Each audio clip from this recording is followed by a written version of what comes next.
ನಮಸ್ಕಾರ, ನೀವು ನೋಡ್ತಾ ಇದ್ದೀರಾ ಜಿ ಕನ್ನಡ ನ್ಯೂಸ್. ನಾನು ಶಿವರಾಮು.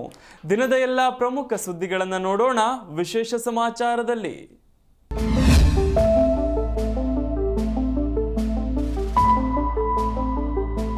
ಮಲೆ ಮಹದೇಶ್ವರ ವನ್ಯಜೀವಿ ಧಾಮದಲ್ಲಿ ಹುಲಿ ಹತ್ಯೆ ಪ್ರಕರಣ ಸಂಬಂಧ ಅರಣ್ಯ ಅಧಿಕಾರಿಗಳು ಪ್ರಮುಖ ಆರೋಪಿಯನ್ನ ಬಂಧಿಸಿದ್ದಾರೆ.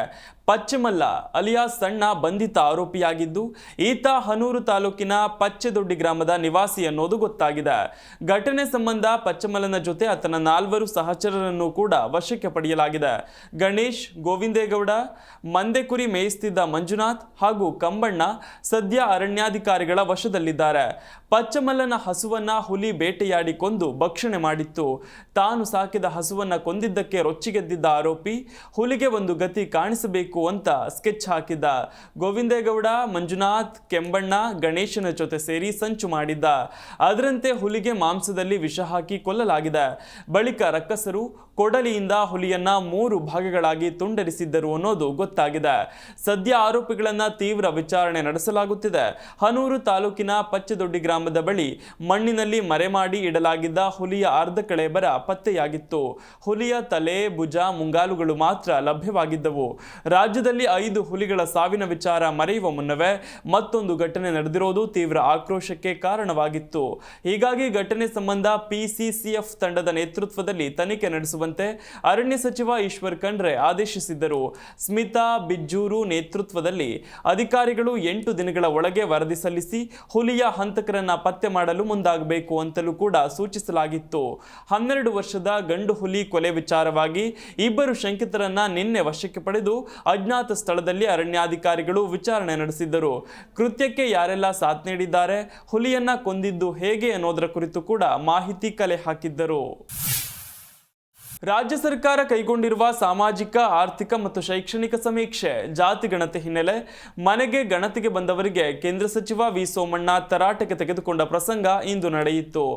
ಮನೆಗೆ ಬಂದವರನ್ನ ನೋಡಿ ಇಷ್ಟು ಜನ ಯಾಕೆ ಬಂದಿದ್ದೀರಾ ಅಂತ ಕೇಳಿದ ಕೇಂದ್ರ ಸಚಿವರು, ಮುಂದಿನ ದಿನಗಳಲ್ಲಿ ಕೇಂದ್ರ ಸರ್ಕಾರವೇ ಜಾತಿ ಗಣತಿ ಮಾಡಿಸುತ್ತದೆ, ಹೀಗಿರುವಾಗ ಇಷ್ಟು ಪ್ರಶ್ನೆಗಳು ಬೇಕಾ? ಇದೆಲ್ಲ ನೀವು ಸರ್ಕಾರಕ್ಕೆ ತಿಳಿಸಬೇಕಿರುವಾಗ ಸರ್ಕಾರಿ ನೌಕರರು ಸರ್ಕಾರದ ಏಜೆಂಟ್ ಆಗಿ ಕೆಲಸ ಮಾಡಬಾರದು ಅಂತ ಹೇಳಿದ್ದಾರೆ.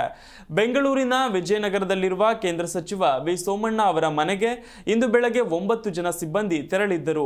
ಉಪಜಾತಿ ಯಾವುದು ಅಂತ ಗಣತಿದಾರರು ಕೇಳಿದಾಗ ಅದೆಲ್ಲ ಯಾಕೆ ಬೇಕು, ಸಿದ್ದರಾಮಯ್ಯ ಜಾತಿ ಅಂತ ಬರೆದುಕೊಳ್ಳಿ ಅಂತ ಸೋಮಣ್ಣ ತಿಳಿಸಿದ್ದಾರೆ. ಇನ್ನು ಮದುವೆಯಾದಾಗ ನಿಮ್ಗೆ ಎಷ್ಟು ವರ್ಷ ಅಂತ ಕೇಳಿದಾಗ ಇದನ್ನ ನಮ್ಮ ಅಪ್ಪ ಅಮ್ಮನನ್ನೇ ಕೇಳಬೇಕು, 26 ಅಂತ ಬರೆದುಕೊಳ್ಳಿ ಎಂದಿದ್ದಾರೆ.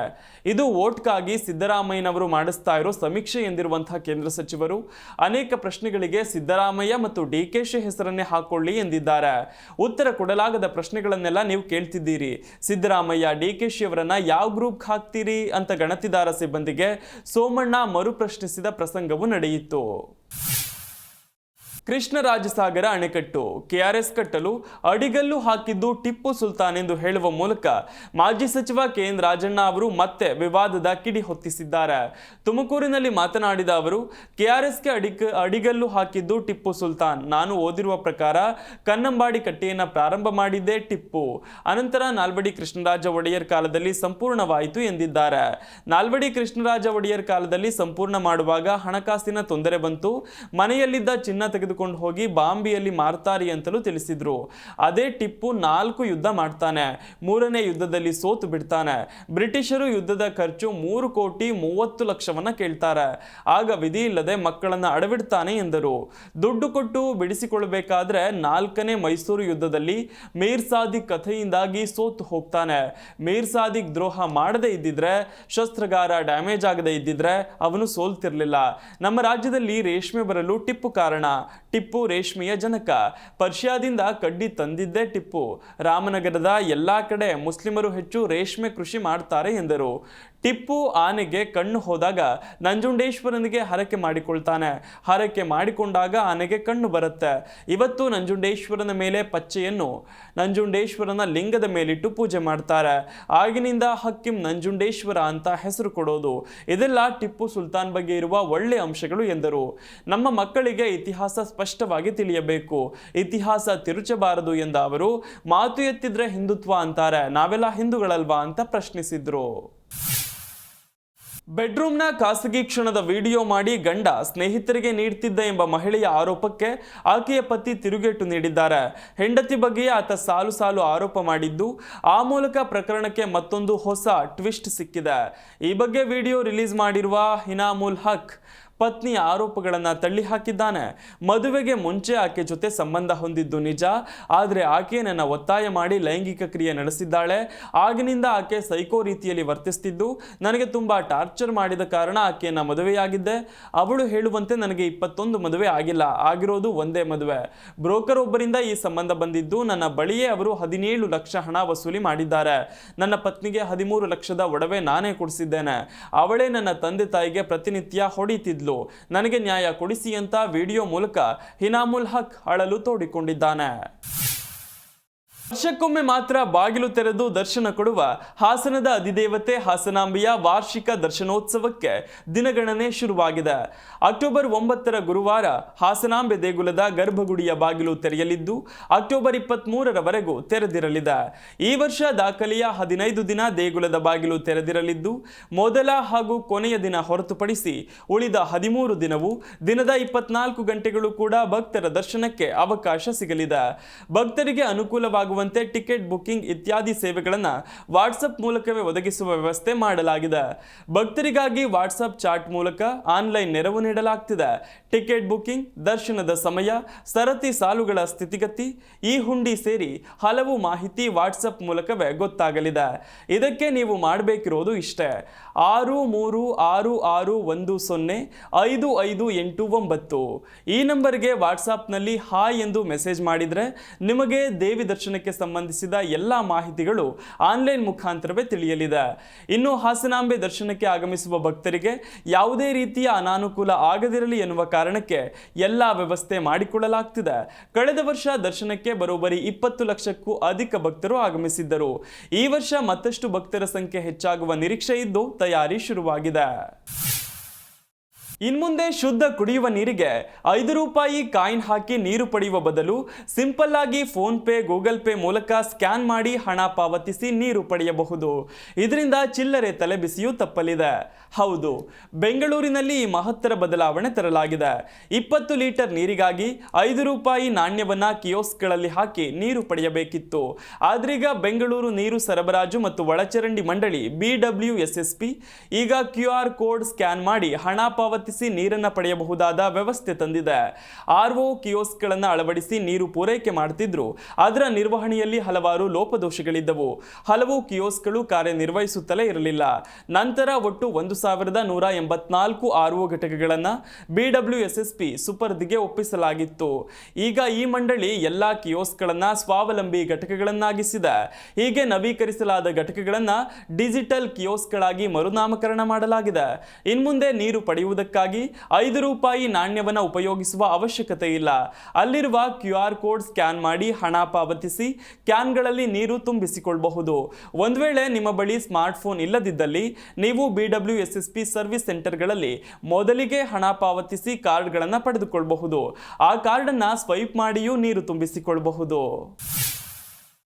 ಮಾಜಿ ಸಂಸದೆ ನಟಿ ರಮ್ಯಾ ಬಗ್ಗೆ ಅವಹೇಳನಕಾರಿ ಪೋಸ್ಟ್ ಕೇಸ್ ಸಂಬಂಧ 12 ಆರೋಪಿಗಳ ಫೋನ್ಗಳನ್ನು ರಿಟ್ರೀವ್ಗಾಗಿ FSLಗೆ ರವಾನೆ ಮಾಡಲಾಗಿದೆ. ಆರೋಪಿಗಳ ಖಾತೆಗಳು ಪೋಸ್ಟ್ ರಿಟ್ರೀವ್ ಆಗಬೇಕಿದ್ದು, ವರದಿ ಬಂದ ಬಳಿಕ ಸೈಬರ್ ಕ್ರೈಮ್ ಪೊಲೀಸರು ಚಾರ್ಜ್ ಶೀಟ್ ಸಲ್ಲಿಕೆ ಮಾಡಲಿದ್ದಾರೆ. ಮಹಿಳೆಯ ಘನತೆ, ಗೌರವಕ್ಕೆ ಧಕ್ಕೆಯಾಗುವಂತೆ ಪೋಸ್ಟ್ ಆರೋಪ ಹಿನ್ನೆಲೆ ಪ್ರಕರಣ ಸಂಬಂಧ ಈವರೆಗೂ 12 ಆರೋಪಿಗಳನ್ನು CCB ಬಂಧಿಸಿದೆ. ಮತ್ತೊಂದೆಡೆ ಜಾಮೀನಿಗಾಗಿ ಆರೋಪಿಗಳು ಪರದಾಟ ನಡೆಸುತ್ತಿದ್ದು, ಜೈಲಿನಿಂದ ತಮ್ಮ ಮಕ್ಕಳನ್ನು ಹೊರತರಲು ಪೋಷಕರು ಹರಸಾಹಸ ಪಡ್ತಿದ್ದಾರೆ. ಮುಂದಿನ 1 ವಾರದವರೆಗೂ ರಾಜ್ಯದ ಬಹುತೇಕ ಜಿಲ್ಲೆಗಳಲ್ಲಿ ಮಳೆಯಾಗಲಿದೆ ಎಂದು ಹವಾಮಾನ ಇಲಾಖೆ ಮುನ್ಸೂಚನೆ ನೀಡಿದೆ. ಈ ಬಾರಿ ರಾಜ್ಯದಲ್ಲಿ ಮಳೆ ಕಡಿಮೆಯಾಗುವ ಲಕ್ಷಣಗಳೇ ಇಲ್ಲ. ಒಂದು ದಿನ ಕಡಿಮೆ ಅನಿಸಿದ್ರೂ ಮರುದಿನವೇ ಮತ್ತೆ ಹೆಚ್ಚಾಗ್ತಿದೆ. ಅಕ್ಟೋಬರ್ 11ರವರೆಗೂ ರಾಜ್ಯಾದ್ಯಂತ ಮಳೆ ಮುಂದುವರಿಯಲಿದೆ. ಅದರಂತೆ ದಕ್ಷಿಣ ಕನ್ನಡ, ಉತ್ತರ ಕನ್ನಡ, ಉಡುಪಿ, ಬೆಳಗಾವಿ, ಬೀದರ್, ಧಾರವಾಡ, ಗದಗ, ಹಾವೇರಿ, ಕಲಬುರಗಿ, ಕೊಪ್ಪಳ, ವಿಜಯಪುರ, ಯಾದಗಿರಿ, ಬಳ್ಳಾರಿ, ಬೆಂಗಳೂರು ಗ್ರಾಮಾಂತರ, ಬೆಂಗಳೂರು ನಗರ, ಚಾಮರಾಜನಗರ ಸೇರಿ 25ಕ್ಕೂ ಅಧಿಕ ಜಿಲ್ಲೆಗಳಲ್ಲಿ ಮಳೆಯಾಗಲಿದೆ.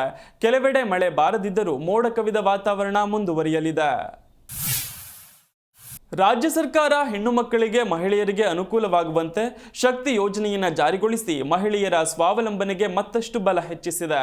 ಆದರೆ ಇನ್ನು ಹಲವು ಗ್ರಾಮಗಳಲ್ಲಿ ಸರಿಯಾದ ಸಾರಿಗೆ ಸಂಪರ್ಕವಿಲ್ಲದೆ ಮಹಿಳೆಯರು, ವಿದ್ಯಾರ್ಥಿಗಳು ಹಾಗೂ ಗ್ರಾಮಸ್ಥರು ಖಾಸಗಿ ವಾಹನಗಳನ್ನು ಅವಲಂಬಿಸಬೇಕಾದ ಅನಿವಾರ್ಯ ಪರಿಸ್ಥಿತಿ ಎದುರಾಗಿದೆ.